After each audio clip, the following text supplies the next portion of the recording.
ए mean बरु बारी बिहीना जिए मीन बरु बारी बिहीना मन बिनु फनिक जिए दुख दीना कहो सुभावना छल मन माही जीवन मोर राम बिनु नाही जीवन मोर राम बिनु नाही जिए मीन बरी बारी बिहीना मन बिनु फनिक जिए दुख दीना कहूँ स्वभाव न छल मन माही ओ जीवन मोर राम बिनु नाही।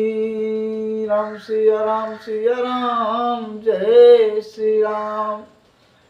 जय श्री राम। प्यारे मित्रों सखाओं सब लोगों को मेरा राम राम। जय श्री सीताराम। जय श्री राम जय श्री राम।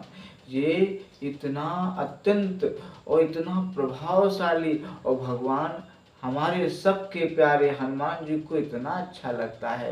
हनुमान जी के सामने जाइए ना, उनसे बस एक शब्द कह दीजिए जय श्री राम, हनुमान जी बड़े खुश हो जाते हैं। हनुमान जी इसी शब्द से बड़ा खुश हो जाते हैं। उनसे जब कोई कहता है राम राम जय श्री राम। प्यारे मित्रों सखाओं, चलिए आज के सत्संग को हम लोग थोड़ा सा विचार मन में आया और व्यक्त अभी विचारों का ही आदान प्रदान है। जब किसी के व्यक्त तो चला जाता है संसार से, लेकिन विचार रह जाते हैं। अगर तुलसीदास जी दुनिया में नहीं आए होते तो शायद ही दुनिया को एक अनमोल सा खजाना मिल पाता, और ये अनमोल खजाना तुलसीदास जी ही दे गए हैं संसार को। तो उनके जीवन हर किसी के विचार वो अपने विचार देकर के गए हैं और राम जी के चरित्र का बखान करके गए हैं। इसीलिए राम जी के चरित्र में एक अत्यंत दुर्लभ प्रभावशाली आज भी दुनिया में देखने को मिलता है, सुंदर सुंदर, और वो शब्द है पिता। इस संसार में कोई भी ऐसे नहीं आता, उसका एक जन्मदाता होता है। जन्मदाता को पिता कहते हैं और जन्मदात्री को माँ कहते हैं। माँ की महिमा अपरंपार है, माँ की लीला, माँ के बिना तो दुनिया ही बेकार है। चलिए आज के सत्संग में हम लोग पिता को समझेंगे कि पिता कौन होता है, पिता कैसा होता है और पिता का क्या संसार में दायित्व होता है।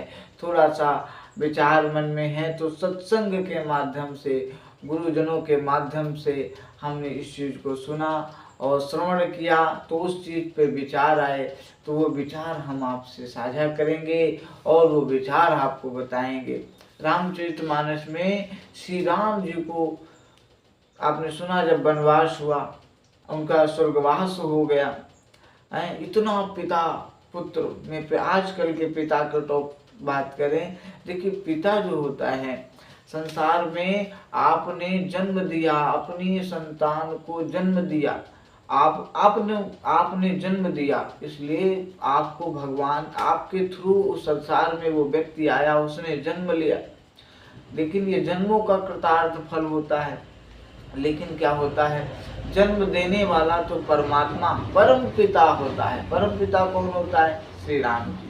श्री राम जी सबके परम पिता हैं, वो सबके परम पिता हैं। लेकिन जो अभी दिखने वाले पिता हैं, इनको श्री राम जी ने आपकी जिम्मेदारी दिया है कि ये आपकी संतान हैं, ये इनको, इस जीव को मैंने आपको जिम्मेदारी दिया है, इसकी जिम्मेदारी आपकी है। अब ये जिम्मेदारी का निर्वहन उस पिता को करना, पिता एक बहुत बड़ी चीज होता है, एक बहुत बड़ी जिम्मेदारी होता है। जो पिता एक बहुत बड़ा जिम्मेदारी पद होता है। को क्या होता है कि अब वो संसार में बच्चा जन्म लेता है, पिता का काम क्या है, उसको बढ़िया बढ़िया शिक्षा प्रदान करना, उसको बढ़िया बल बुद्धि विद्या तीनों से बढ़िया तैयार करना, अच्छे संस्कारों से तैयार करना। जब वो बच्चा छोटा रहे तो कैसे रहे, जैसे सबको पता है ये सब बातें, जब छोटा रहे तो बढ़िया बढ़िया क्या करना है, छोटा रहे तो उसको क्या करना है, तो जब छोटा रहे तो बढ़िया पिता को बढ़िया मंदिर ले जाना है, बढ़िया सत्संग में उसको बिठाना है, ताकि आपका बच्चा एक अच्छे संस्कार से पुष्ट हो सके। अपने बच्चों को बढ़िया बढ़िया संस्कार देने हैं। संस्कार देने वाली बहुत बातें हैं, जैसे आप उसको झूठ बोलना नहीं सिखाएं, आप उसको छल कपट करना नहीं सिखाएं, अच्छे आचरण में रहना सिखाएं, हर चीज उसको सिखा। आपका बच्चा है, आपकी संतान है, आपका बेटा है। आजकल के क्या होता है, अगर क्या होगा भाई, जो संतान है, जीव है, ये तो ईर्ष्या, द्वेष, अहंकार, गुस्सा, ये सब होती हैं, लेकिन प्रेम एक अलग चीज होता है। क्या होता है कि आपका बच्चा कभी अलग हो गया तो क्या करते हैं, जैसे आज के सेशन में हम लोग बात करेंगे, पिता जो है ना, वो कहीं आपका बच्चा बाहर गया तो पिता का दायित्व तो है, जैसे कहीं रह रहा है, कहीं भी रह रहा है, तो पिता का क्या है, वो कहाँ रह रहा है पता होना चाहिए। बच्चा बोल देता है, पिताजी हमने ये हॉस्टल में रह रहे हैं, हम इस कॉलेज में रह रहे हैं, तो वो पिता गांव से ही अपने जो इस इलाके में वहीं रह लेते हैं, वहीं देख लेते हैं, अरे ठीक है बेटा ने सही कहा। ये नहीं होता। उस पिता, आपका दायित्व है, मेरा बेटा कहाँ रह रहा है, किसके घर में रह रहा है, कैसी उसकी संगति, आप उसको मत बताइए, लेकिन उसके पास जाइए, बैठिए, उसके संग बढ़िया खाना बनवाइए, खाइए, उसकी संगति के चेकअप कीजिए, उसकी संगति कैसे। जब आप अपने बेटे जब बड़ा हो जाए तो उसे दोस्ती जैसा व्यवहार करिए, और बढ़िया जहाँ भी रहना बढ़िया जाइए, उसके साथ खाना खाइए, उसके दोस्तों के साथ घूमिए। आप उसकी हर वक्त सुधारने वाली कोशिश मत करिए, उसको आप सुधार देंगे, आप ऐसा कर देंगे, आपको सुधारने से आप उसकी देखिए, दोस्ती जब दोस्ती वाली बात आ जाएगी तो अच्छी बुरी दोनों बातें वो आपसे करता रहेगा, तो धीरे धीरे ऑप्शन, देखिए आपके नज़र में वो चीज़ रहेगी तो आप उसको बचा लेंगे। जब वो आपसे चोरी से करेगा कुछ तो आप उसको बचा नहीं पाएंगे। आपकी संतान है, बहुत ही बातें हैं। पिता एक ऐसा दायित्व है, एक पिता जो होता है ना, संसार में उस बच्चे का सबसे बड़ा भरोसा होता है। पता है कि इंसान जब सब जगह से हार जाता है, सब जगह से हार जाता है, तो पहले वो पिता को पुकारता है, माँ बाप को पुकारता है, माता पिता के शरण में जाता है, माता पिता उसके सब दुखों का हरण करते हैं। आपको बताऊं, महाभारत की एक ऐसी घटना आपने सबने श्रवण किया होगा। अभिमन्यु जी का चक्रव्यूह में फंसा करके जयद्रथ जी ने वध कर दिया, उनको मार डाला। अभिमन्यु कौन है, अर्जुन के पुत्र हैं, भगवान कृष्ण जी के भांजे हैं। अब बताइए, अभिमन्यु जैसे ही अर्जुन को पता चला, अर्जुन ने कहा कि सूर्य के अस्त होने से पहले जयद्रथ का वध करूंगा, नहीं तो मैं अपने आप को चिता में जला लूंगा। ऐसा उन्होंने अपने मन में संकल्प कर लिया और ढूंढने लगे। ऐसी कथा वर्णित है, हमने सुना है गुरु जी के माध्यम से। और शाम को क्या हुआ, सूर्य जी अस्त हो गए, भगवान कृष्ण जी ने लीला किया, सूर्य के आगे बादल को लगा दिया, और जयद्रथ सामने, कौरव हंसने लगे, भाई अर्जुन क्या है, अब जला लो अपने आप को भाई, अब तो सूरज अस्त हो गया, अब तो धनुआ उठाओगे नहीं। भगवान कृष्ण ने क्या किया, भगवान कृष्ण ने बादल को हटाया और सूर्य आ गए सामने। भगवान कृष्ण ने कहा अर्जुन से, अभी तो सूर्यास्त हुए नहीं, उठाओ धनुष और मार दो। ये होता है संकल्प, ये होता है पिता जो होता है ना, अपने बेटे, अपने पुत्र, अपने बेटी के आगे कांटे नहीं बिछाता है, कांटे नहीं बिछाता है, वो कांटों पर कांटों को हटाता है कि वो कांटे मुझे चुभ जाए लेकिन मेरे बेटा बेटी को ना चुभें। श्री राम जी जब वन में चलते थे तो क्या करते थे, नंगे पैर थे लेकिन वो कांटों पर चलते थे। वो कांटा श्री राम जी को लग जाए लेकिन सीता मैया और लक्ष्मण भैया को ना लगे। ऐसे होते हैं पिता के दायित्व। आपको वो नजरिए, जो संकट आप देख रहे हो आपके बेटा और बेटी के सामने आने वाला है, वो संकट आप हटा दो, ताकि आपके बेटा बेटी को तकलीफ ना आए, आप जो जीवन में जो तकलीफें झेली उनको एनालिसिस करके अपना बेटा बेटी के आगे के संकल्पों को हटा दो। अपने रास्ते के कांटे को हटाना चाहिए।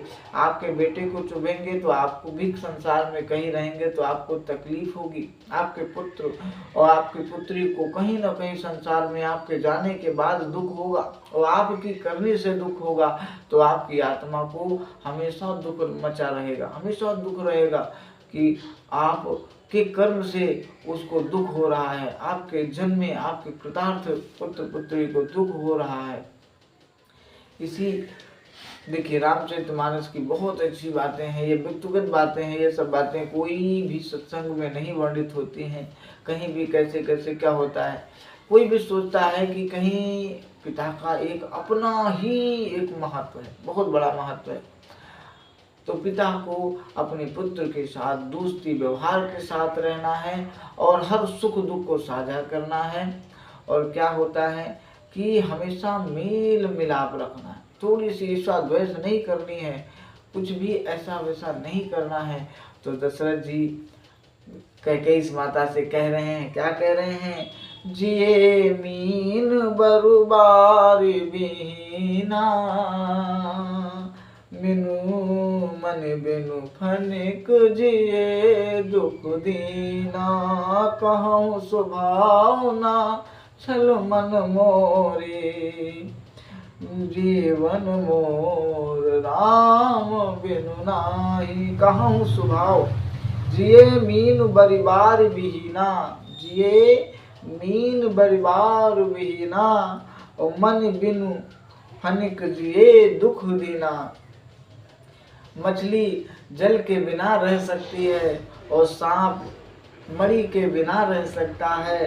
हे प्रिय, मैं आपको अपना स्वभाव बता रहा हूँ, लेकिन मैं राम के बिना नहीं जी सकता। कहूँ स्वभाव ना छल मन माही जीवन मोर राम बिनु नाही। कहूँ स्वभाव ना छल मन माही जीवन मोर राम बिनु नाही। कहूँ स्वभाव ना छल मन माही जीवन मोर राम बिनु नाही। राम के बिना दशरथ जी नहीं रह सकते।